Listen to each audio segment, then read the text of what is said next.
No one warned Daniel that sharing a small apartment with an alien would feel so quiet. The notice from the human, Galactic housing program said the arrangement was safe, temporary, and mutually educational. Daniel imagined questions about Earth, maybe strange food habits, maybe awkward jokes. What he did not expect was a roommate who barely moved, barely spoke, and watched the world as if it might suddenly explode. The alien arrived at sunset. His name was Krykthal. He was taller than Daniel, with long limbs and smooth silver-blue skin that reflected light like cold water. His eyes were wide and dark, unblinking, filled with constant alertness. He carried no luggage, just a small metal case and a posture so stiff it looked painful. Daniel stepped forward and held out his hand. "Hey, I'm Daniel, welcome." Krykthal stared at the hand. His translator hummed softly. "This gesture indicates trust," he asked. "Yeah," Daniel said gently. "It's a handshake." After a long pause, Krykthal touched Daniel's hand with the tips of his fingers. His skin felt cool. The contact lasted half a second. Then he pulled away like he had touched fire. Daniel smiled, trying to ease the moment. That was the first mistake. Kryksthal's body stiffened. Faint lights rippled under his skin. "Your facial muscles are exposed," he said carefully. "Are you displaying aggression?" Daniel's smile faded. "No, I'm just being friendly." Krykthal recorded the response in silence. The apartment was small. 2 rooms, 1 kitchen, 1 shared living space. Daniel explained where everything was, speaking slowly, clearly. Krykthal followed, memorizing each word like a survival rule. He chose the corner room. No windows, no decorations. That night Daniel cooked pasta. The smell filled the apartment. He offered a plate. Krykthal studied the food as if it were dangerous. "Consumption is optional," he asked. "Yeah, only if you want." Krykthal hesitated, then sat. He tasted 1 bite. His eyes widened just slightly. Sweet salt, warmth. On his world food was fuel, measured, controlled. Here it was comfort. He finished the plate in silence. Later, Daniel watched television, laughing softly at something meaningless. Krykthal stood near the wall, observing. "Why do you produce sound when nothing threatens you?" Krykthal asked. Daniel thought for a moment. "I guess because it feels good." That answer disturbed Krykthal deeply. On his planet, feelings were regulated. Emotion led to mistakes. Mistakes led to extinction. His people survived by control, not connection. Humans were different. They smiled without reason. They spoke to fill silence. They showed emotions openly, like they were not afraid of being hurt by them. As Daniel went to bed, Krykthal remained awake, standing in the dark. He listened to the soft sounds of the apartment, the hum of electricity, the distant city noise, Daniel's slow breathing through the wall. This place was loud in invisible ways. Krykthal activated his recorder and made a private note. Human emotional exposure level extreme, risk assessment high. Yet, for reasons he did not understand, he did not request relocation. Instead, he stood quietly in room 312, in a human home, on a human planet, wondering why the fear in his chest felt strangely similar to curiosity. And for the first time in his carefully controlled life, Krykthal felt something new. Uncertainty. The next morning, Daniel noticed something strange. Krykthal was standing in the kitchen, perfectly still, staring at the wall screen. It showed the time, weather, and a small message that read, "Have a good day." Krykthal had been staring at it for nearly 10 minutes. "Morning," Daniel said softly. Krykthal turned his head with careful control. "This message appears daily," he said, "yet it has no practical function." Daniel poured coffee. "It's just nice to hear." Krykthal processed that word again. Nice. Humans used it for things that had no clear purpose.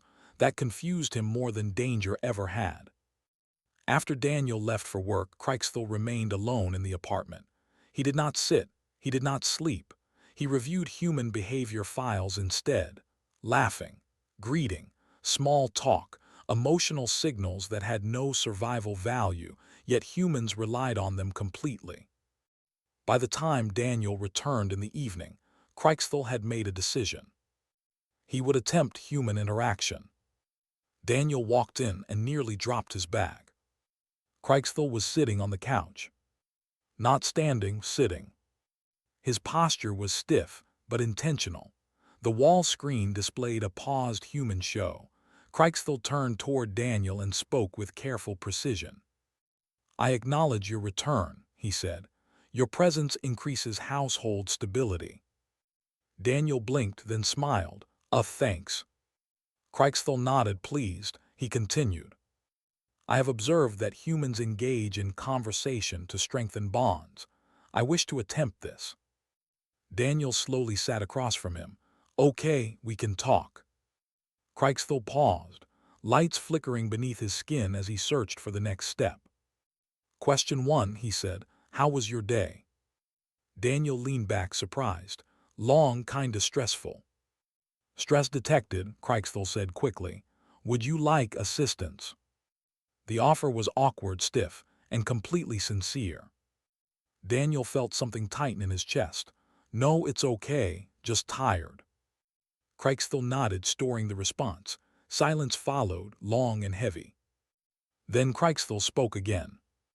"When humans experience fatigue, they often consume sweet substances." Daniel laughed. "Yeah, that's true." Creixthel stood and went to the kitchen.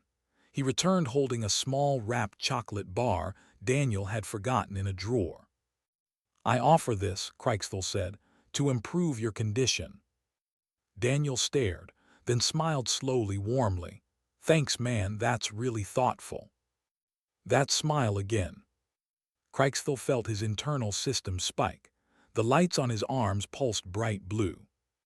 "Your facial expression has intensified," he said, stepping back. "Have I caused alarm?" "No," Daniel said quickly. "It's a good thing I'm happy." Creixthel froze. Happy? He had studied the word, but this was different. This was cause and effect. His action had changed Daniel's internal state. That realization hit him harder than expected. Later, Daniel turned on music while cleaning. Soft, slow sounds filled the apartment. Creixthel watched closely. "Why do you expose yourself to sound patterns?" he asked. Daniel shrugged. "It helps me feel less alone." That answer stayed with Creixthel. On his world, being alone was considered safe. That night, Creixthel attempted another human behavior. When Daniel passed him in the hallway, Creixthel said, "Good night." The words were simple, human, vulnerable. Daniel stopped and smiled. "Good night, Crix." The shortened name sent a strange warmth through Creixthel's chest. His translator struggled to classify it. As the lights dimmed, Creixthel returned to his room but did not close the door completely. He stood in the darkness, listening to Daniel move around, hum softly, exist without fear of being heard. Creixthel recorded another private note. Human interaction attempt, unstable but rewarding. He did not understand why his system felt lighter. He only knew that, for the first time, silence did not feel safer than sound. And that frightened him in a way he did not want to escape. The next day, Daniel decided it was time for Creixthel to experience the outside world. He warned him gently, "It's crowded today, lots of people, noise, unpredictable stuff." Creixthel tilted his head. "Unpredictable," he repeated. The word seemed strange on his tongue. "Observation will be informative." They entered the city transit hub, a massive glass building humming with lights, movement, and human energy. Creixthel froze immediately. Every direction was filled with fast-moving bodies. Sounds collided. Some humans shouted, some laughed, some cried. Machines whirred, announced departures, and blinked warnings. "Do not touch," Creixthel whispered. His fingers hovered above the railing. Too many variables, danger probability high. Daniel chuckled softly. It's okay, just watch for now. Kryksthal's gaze darted, recording everything. He noted the irregular human patterns, running, pausing, pushing, apologizing. Humans were unpredictable, chaotic, illogical, and strangely beautiful. Then it happened. A child ran too fast, slipping on a smooth floor. The little body tumbled into the path of a speeding transit cart. People screamed. Chaos exploded. Daniel reacted instantly. Without thought, he sprinted forward. Kryx, help me. The command confused Krykthal. Assistance meant involvement, and involvement meant risk. Risk to self, risk to social protocols, risk to emotional systems. He hesitated. His lights flickered erratically under his skin. Then he saw the child's terrified eyes. Something primal and human-like stirred inside him. He acted. He lifted the child with hands strong enough to bend steel slightly. Daniel cleared debris as others shrank back. The crowd froze, watching the silver-blue alien moving as if powered by something greater than fear or caution. The child clung to Krykthal, sobbing softly. Physical contact, unshielded emotion, gratitude, relief, and terror all at once. Kryksthal's internal systems overloaded. He staggered back, light patterns wild and uncontrolled. Daniel grabbed his arm. It's okay, you saved him. Krykthal froze under the warmth of human touch. Systems warned of collapse. He had never experienced physical gratitude before, never an uncalculated, emotional response directed at him. His body shuddered. For a moment he could not process thought, sensation, or sound. The hum of machines, screams, and laughter collided into an unbearable storm. Then darkness took him. When he awoke, he was in a human medical bay. Machines monitored his vitals, soft white lights, gentle hands, calm voices. Daniel knelt beside him, holding his hand, eyes red, voice trembling but steady. Kryx, you did it. You saved him. I was so scared. Krykthal blinked slowly, scared. The word, unthreatening this time, flowed through him differently. The human emotion was complex, layered, and comforting. The alien's first real interaction outside his controlled environment had been a disaster by his own calculations. Yet he survived. And more than that, he had helped. He had connected. Something inside Krykthal shifted. On his planet, failure meant shame. Loss meant exile. Here he felt neither. He felt something new. Connection. And for the first time in his structured, controlled life, Krykthal understood that humans were dangerous, but not because they harmed you. They were dangerous because they could teach you to feel without fear. Daniel squeezed his hand. You're okay, he whispered. Kryksthal's chest lights pulsed softly, slowly stabilizing. He did not understand why his systems relaxed so quickly. He only knew this truth. In the chaos of human life, he had found something stronger than survival. Humans, unpredictable and fragile, could still be brave. And bravery, he realized, was contagious. Krykthal woke to soft white lights and the faint hum of machines. The world smelled sterile and unfamiliar. Every sound seemed amplified, every shadow sharper than he remembered. His body ached, but more than the pain, there was confusion. He had never experienced physical collapse from emotional exposure. Daniel sat beside him, leaning back against the chair, exhausted but alert. His eyes were red, his hands slightly trembling. You scared me, he said softly, his voice barely above a whisper. Krykthal tilted his head, analyzing the words, scared. Humans admitted fear openly. That was remarkable. On his planet, fear was suppressed, hidden. Exposure could mean punishment. Here it meant connection. He felt an unfamiliar pull in his chest, a tight, strange sensation. I apologize for distress, Krykthal said, his translator soft and precise. System overload was unintentional. Daniel shook his head. You didn't cause distress. You saved a child. You cared. The word struck him with a force stronger than any calculation. cared. Kreutzthal had studied human definitions, their emotional theories and social constructs. But this was raw and unpredictable. It was human to give without thinking, to act on instinct and emotion. That was dangerous and beautiful. The doctors moved around quietly, checking vitals and monitoring him, but they treated him gently, speaking in calm tones. None demanded explanation. None scolded him. No one told him he was weak. They simply cared. Kreutzthal noticed the difference immediately. Humans accepted vulnerability. They treated it not as failure but as proof of connection. Even in chaos, even in collapse, there was trust. Daniel offered him water. Kreutzthal hesitated.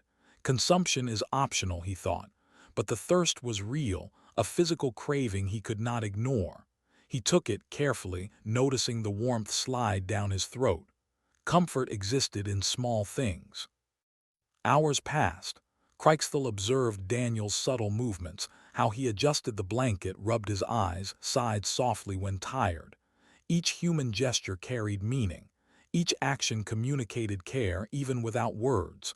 Kreutzthal's system struggled to interpret it. Too many variables, too much emotion, too much humanity. Finally, Kreutzthal attempted something new. He reached out, lightly touching Daniel's arm.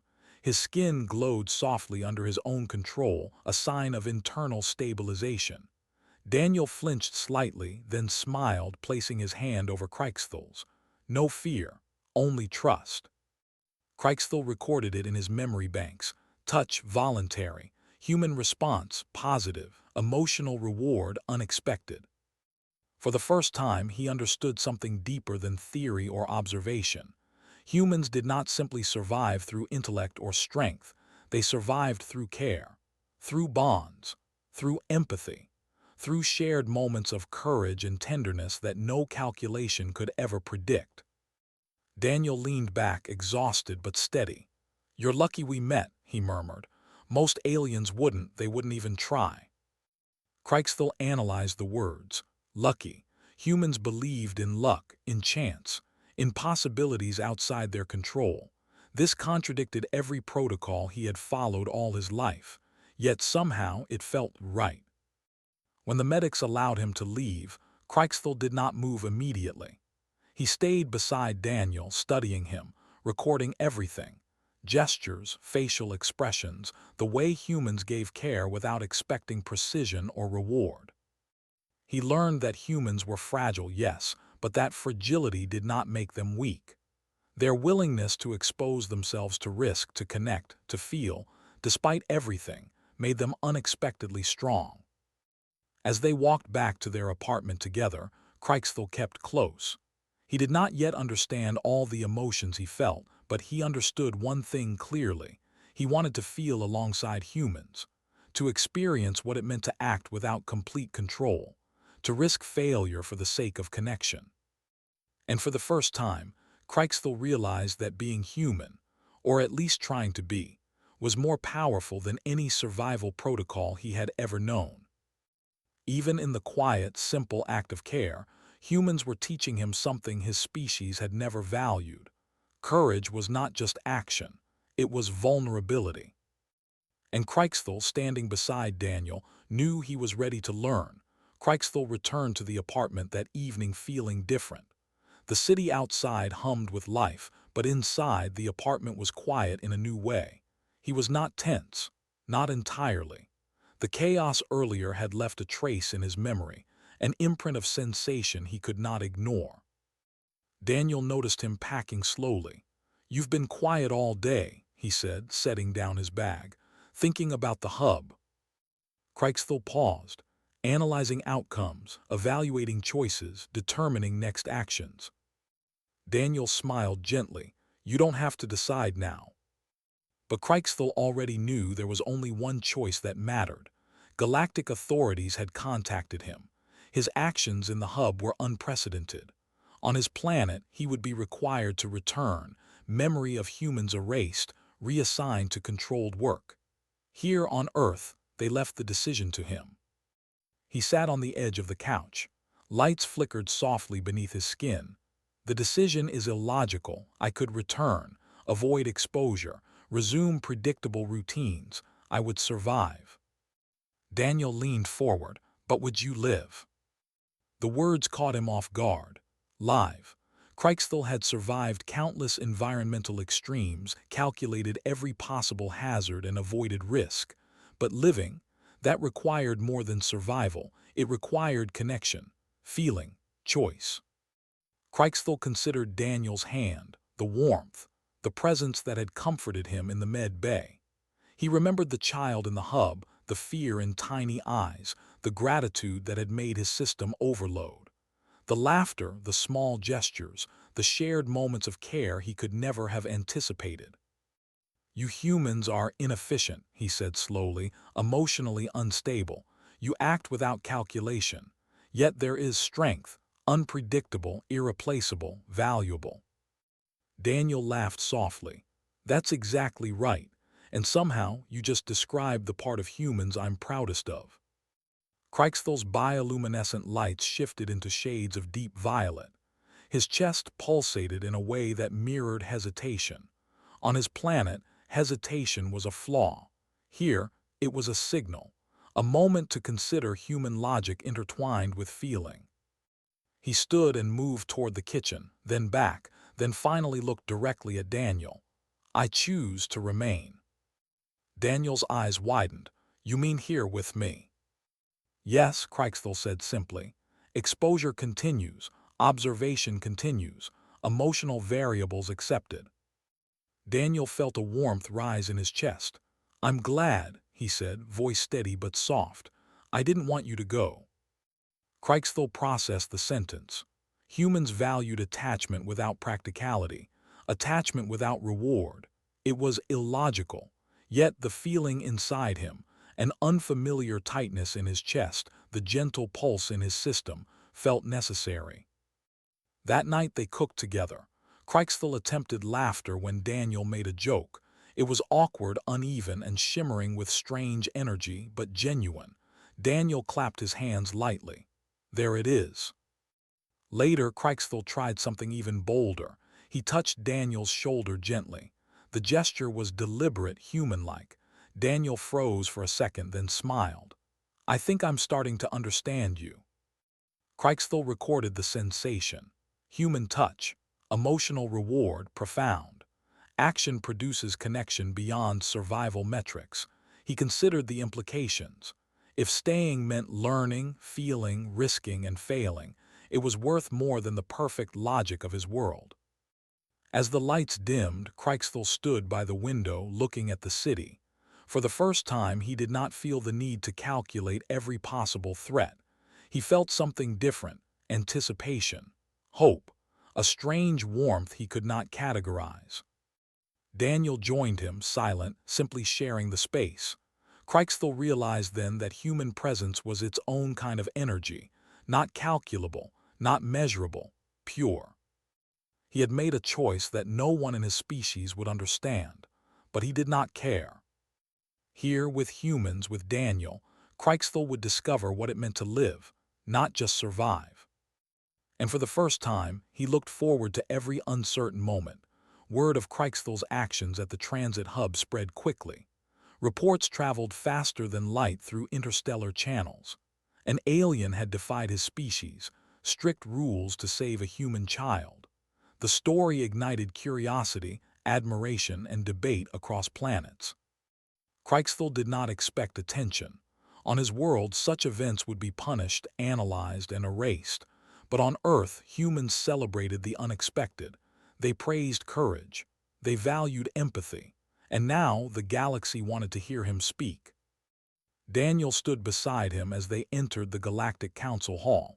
Thousands of delegates from dozens of species filled the chamber. Krykstall felt a pressure unlike any calculation he had ever made. His chest lights flickered rapidly. Risk probability, extreme. He looked at Daniel. The human simply nodded, calm, steady. Just tell them what you felt, Daniel said softly. They'll understand more than you think. Krykstall inhaled. Humans measured breaths differently than his species. He imitated the rhythm. Then carefully he spoke. Humans feel loudly, he said. The translator rendered the tones with perfect clarity. It is chaotic, it is unpredictable, it is dangerous. And yet, he paused, scanning the room, feeling the weight of countless eyes. It is why they move toward danger instead of away, why they act for others without calculation, why they live. Whispers filled the chamber. Some delegates tilted their heads, unsure. Others leaned forward, intrigued. Krykthal continued, choosing each word with the precision of a surgeon, yet the vulnerability of a human child. In the transit hub, I encountered a human child in peril. Protocol dictated avoidance, suppression of response, calculation of self-preservation. But I acted. He looked down, then up again. His chest lights pulsed softly. And when I acted, I discovered something my species never taught me, that emotion can be a force, that vulnerability can be strength, that connection can alter outcomes more than logic alone. A quiet wave of realization passed through the audience. Kryksthal's species never spoke like this. No one ever admitted that risk and feeling could coexist. Humans did. He remembered Daniel's voice in the med bay, the child's small hands clinging to him, the warmth of human touch. He spoke not of calculations, but of what he had felt: fear, uncertainty, courage, and, most importantly, hope. I have learned that humans, though fragile, are stronger than my species could ever be, Krykthal said. They choose to act in spite of fear. They expose themselves to loss and pain, not because they are illogical, but because they are alive. Silence fell. Then slowly applause, not the mechanical clap of formal ritual, but genuine, uneven, heartfelt. Some humans in the crowd wept quietly. Delegates from other species exchanged astonished glances. Krykthal felt something shift in the chamber: recognition, acceptance, connection. Daniel squeezed his hand from the side, whispering, "See, you've done more than anyone expected." Krykthal processed the sensation: warmth, pride, and the unquantifiable feeling of approval without threat. He realized that humans celebrated not perfection but bravery, not control but courage, not survival but living fully, even when exposed. He concluded his speech. Emotion is not weakness, it is force. Vulnerability is not liability, it is strength. And this is why humans inspire me. As he stepped back, the chamber erupted in applause again. Delegates stood, not merely because of the act, but because of the message. Because they saw in this alien who defied his own instincts the proof of what humans had long known. Courage comes in many forms, and the willingness to feel is the most powerful of all. Krykthal looked at Daniel again. The human smiled, eyes bright. Kryksthal's chest lights pulsed steady blue, calm, measured but alive. For the first time he did not feel fear. He felt understanding, connection, and a strange, unspoken joy. Humans had changed him. And now, perhaps, they were changing the galaxy. Years passed, but Krykthal never forgot the first time he stepped into the chaotic world outside the apartment. The memory of the transit hub, the child's small hands, and Daniel's calm presence had burned itself into his system. Those moments were no longer anomalies. They were lessons he carried with him every day. Humans had a strange way of existing. They laughed in the face of danger, cried when moved, and loved without measurement. Krykthal had once thought such behavior inefficient, even dangerous. Now he understood it was the source of their power. Their emotions created ripples that touched everything around them: family, friends, strangers, even aliens like him. He often watched Daniel in quiet moments, observing the simplest acts: the way he helped an elderly neighbor carry groceries, the way he comforted a friend who had lost hope, the way he paused to laugh at something small and meaningless. Each act carried weight that Kryksthal's species had never learned to appreciate. Connection, he realized, could be more potent than strength, more enduring than logic, and more revolutionary than any weapon. Krykthal also taught others. Galactic delegates, scientists, and curious beings visited him to understand what it meant to feel while acting bravely. He described not calculations but human courage, the choice to risk emotional exposure, the decision to act despite fear, the willingness to help when outcomes were uncertain. He called it human force. Others listened, skeptically at first, then with awe, as the alien who had mastered restraint admitted that vulnerability could be strength. In the apartment, life had settled into a rhythm. Crykesthal and Daniel shared meals, stories, laughter, and even arguments. They discovered that living with humans meant learning constantly, learning to forgive, to trust, to celebrate small victories, and to find meaning in ordinary moments. Crykesthal sometimes stumbled, misread a tone, or reacted too quickly. But Daniel's presence reminded him that imperfection was not failure, it was life. One evening, Crykesthal looked out at the city lights. The streets below were alive with noise, movement, and unpredictable energy. A small group of children laughed as they ran by, oblivious to danger. Crykesthal's chest lights pulsed softly, reflecting the memory of the hub where he first learned that courage could be spontaneous and raw. Daniel joined him silently, resting a hand on his shoulder. "You've changed," he said quietly. Crykesthal analyzed the statement, then looked at him. "No, humans changed me," he replied. "I only followed." Daniel smiled, warmth spreading in his chest. "That's how it works," he said. "We inspire each other. That's how we survive. That's how we live." Crykesthal recorded the moment in his memory banks, labeling it essential human principle. Connection produces strength beyond measure. For the first time, he truly understood the phrase. On his world, survival had meant control, rules, and suppression. Here on Earth, survival meant openness, bravery, and love. Over time, Crykesthal's species began to adapt human principles. Emotional training replaced strict suppression. Observation of human courage influenced policy. Even the most rigid beings began to recognize that strength was not only physical or intellectual, it could be emotional, unpredictable, and daring. Crykesthal never forgot the fear he had felt in that first chaotic hub, nor the overwhelming warmth that came from Daniel holding his hand afterward. Those moments had taught him the most important lesson. Humans were not the strongest in muscle or mind, but in the spirit to face life fully, with heart open and courage unmeasured. He turned to Daniel one last time that evening. "Thank you," he said, softly but firmly, "for allowing me to learn." Daniel laughed, the kind of laugh that shook the room with warmth. "No, Crix, thank you, for showing me what I already knew, that humans can change the galaxy, one act of courage at a time." Crykesthal's lights pulsed slowly, in rhythm with his new understanding. For the first time he felt at home, not because the world was safe, but because he had learned to feel, to connect, and to live. Humans had taught him to embrace life, chaos, and all, and in return he had discovered the most powerful force in the universe, the courage to care. And in a quiet corner of the galaxy, under countless stars, Crykesthal understood what it truly meant to be alive.